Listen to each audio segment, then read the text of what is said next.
میں نے ایک شخص کو اجرت دے کر اس پر راضی کیا کہ وہ مجھے اس جنگل میں پہنچا دے۔ وہ مجھے اپنے ساتھ لے کر اس ویران جنگل میں پہنچا تو میں نے دیکھا کہ وہ بے ہوش پڑا ہے، آدھی اینٹ کا ٹکڑا سر کے نیچے رکھا ہوا ہے۔ میں نے اس کو سلام کیا، اس نے جواب نہ دیا۔ میں نے دوسری مرتبہ سلام کیا تو اس نے آنکھ کھولی اور مجھے پہچان لیا۔ میں نے جلدی سے اس کا سر اینٹ پر سے اٹھا کر اپنی گود میں رکھ لیا۔ اس نے سر ہٹا لیا اور کہا، میرے دوست، دنیا کی نعمتوں سے دھوکے میں نہ پڑو۔ عمر ختم ہوتی جا رہی ہے اور نعمتیں سب ختم ہو جائیں گی۔ جب تو کوئی جنازہ لے کر قبرستان میں جائے تو یہ سوچتا رہا کر کہ تیرا بھی ایک دن اسی طرح جنازہ اٹھایا جائے گا۔ اس کے بعد اس نے مجھ سے کہا کہ ابو عامر، جب میری روح نکل جائے تو مجھے نہلا کر میرے اسی کپڑے میں مجھے کفن دے دینا۔ میں نے کہا، میرے محبوب، اس میں کیا حرج ہے کہ میں تیرے کفن کے لیے نئے کپڑے لے آؤں؟ اس نے جواب دیا کہ نئے کپڑوں کے لیے زندہ لوگ زیادہ مستحق ہیں۔ یہ جواب حضرت ابوبکر صدیق رضی اللہ تعالیٰ عنہ کا جواب ہے۔ انہوں نے بھی اپنے وصال کے وقت یہی فرمائش کی تھی کہ انہی چادروں میں کفن دے دینا، اور جب ان سے نئے کپڑے کی اجازت چاہی گئی تو انہوں نے یہی جواب دیا تھا۔ لڑکے نے کہا، کفن تو پرانا ہو یا نیا، بہرحال وہ سیدھا ہو جائے گا۔ آدمی کے ساتھ تو صرف اس کے عمل ہی رہتا ہے، اور یہ میری لنگی اور لوٹا قبر کھودنے والے کو مزدوری میں دے دینا، اور یہ انگوٹھی قرآن شریف ہارون رشید تک پہنچا دینا۔ اس کا خیال رکھنا کہ خود انہی کے ہاتھ میں دینا، اور یہ کہہ کر دینا کہ ایک پردیسی لڑکے کی یہ میرے پاس امانت ہے، اور وہ آپ سے یہ کہہ گیا ہے کہ ایسا نہ ہو کہ اسی غفلت اور دھوکے کی حالت میں آپ کو موت آ جائے۔ اور یہ کہہ کر اس کی روح نکل گئی۔ اس وقت مجھے معلوم ہوا کہ یہ لڑکا شہزادہ تھا۔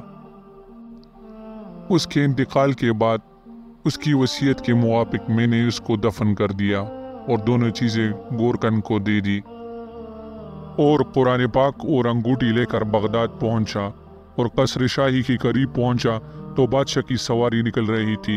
میں ایک اونچی جگہ کھڑا ہو گیا۔ اول ایک بہت بڑا لشکر نکلا جس میں تقریباً 1000 گھوڑے سوار تھے۔ اس طرح یک کے بعد دیگر 10 لشکر نکلے۔ 10ویں جتے میں خود امیر المومنین بھی تھے۔ میں نے زور سے آواز دے کر کہا کہ اے امیر المومنین، آپ کو حضور اقدس کی قرابت داری کا واسطہ ذرا سا توقف کر لیجئے۔ میری آواز پر انہوں نے مجھے دیکھا تو میں نے جلدی سے آگے بڑھ کر کہا کہ میرے پاس ایک پردیسی لڑکے کی یہ امانت ہے جس نے مجھے یہ وصیت کی تھی کہ یہ دونوں چیزیں آپ تک پہنچا دوں۔ بادشاہ نے ان کو دیکھ کر پہچان لیا، تھوڑی دیر سر جھکایا اور ان کی آنکھوں میں آنسو جاری ہو گئے، اور ایک دربان سے کہا کہ اس آدمی کو اپنے پاس رکھو، جب میں واپسی پر بلاؤں تو میرے پاس پہنچا دینا۔ جب ہارون رشید باہر سے واپس پہنچے تو محل کے پردے گروا کر دربان سے پوچھا، اس شخص کو بلا کر لاؤ، اگرچہ وہ میرا غم تازہ ہی کرے گا۔ دربان میرے پاس آیا اور کہنے لگا کہ امیر المومنین نے بلایا ہے۔ اس کا خیال رکھنا کہ امیر پر صدمے کا بہت اثر ہے، اور تم 10 باتیں کرنا چاہتے ہو تو 5 پر گزارا کر لینا۔ یہ کہہ کر وہ مجھے امیر کے پاس لے گیا۔ اس وقت امیر بالکل تنہا بیٹھے تھے۔ مجھ سے فرمایا کہ میرے قریب آ جاؤ۔ میں قریب جا کر بیٹھ گیا۔ کہنے لگے، تم میرے اس بیٹے کو جانتے ہو؟ میں نے کہا، جی ہاں جانتا ہوں۔ کہنے لگے، وہ کیا کام کرتا تھا؟ میں نے کہا، گارے مٹی کی مزدوری کرتے تھے۔ کہنے لگے، تم نے بھی مزدوری پر کوئی کام اس سے کرایا تھا؟ میں نے کہا، ہاں کرایا تھا۔ کہنے لگے کہ تمہیں اس کا خیال نہ آیا کہ اس کی نبی کریم صلی اللہ علیہ وآلہ وسلم سے ایک قرابت تھی کہ یہ حضور صلی اللہ علیہ وسلم کے چچا حضرت عباس رضی اللہ تعالی عنہ کی اولاد میں سے ہے؟ میں نے کہا، امیر المومنین، پہلے اللہ جل شانہ سے معذرت چاہتا ہوں، اس کے بعد آپ کو معذرت خواہ ہوں۔ مجھے اس وقت اس کا علم ہی نہ تھا کہ یہ کون ہے۔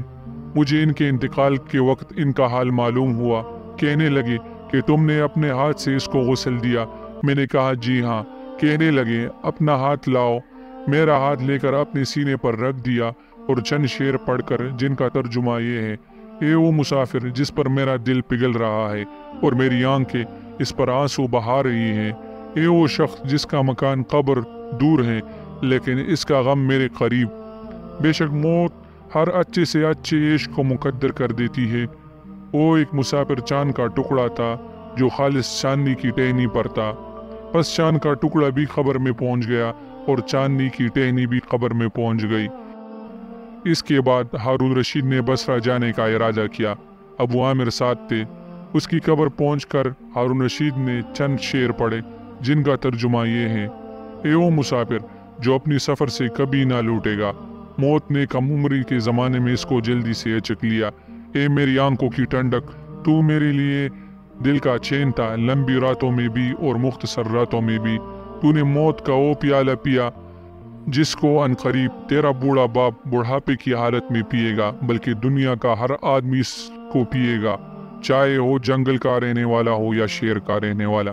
بس سب تعریفیں اس وحدہ لا شریک کے لیے جس کی لکھی ہوئی تقدیر کے یہ کرشمے ہیں۔ ابو عامر کہتے ہیں، اس کے بعد جو رات آئی تو میں نے اپنے وظائف پورے کر کے لیٹا ہی تھا کہ میں نے خواب میں ایک نور کا قبا دیکھا جس کے اوپر نور ہی نور پھیل رہا ہے۔ اس نور کے عبر میں اس لڑکے نے مجھے آواز دے کر کہا، ابو عامر تمہیں حق تعالی شانہ جزائے خیر عطا فرمائے، تم نے میری تکفین اور میری وصیت پوری کی۔ میں نے اس سے پوچھا کہ میرے پیارے تیرا کیا حال گزرا؟ کہنے لگا، میں اسی مولا کی طرف پہنچا ہوں جو بہت کریم ہے اور مجھ سے بہت راضی ہے۔ مجھے اس مالک نے وہ چیزیں عطا کی جو نہ کبھی کسی آنکھ نے دیکھی، نہ کان نے سنی، نہ کسی کے دل پر اس کا خیال گزرا۔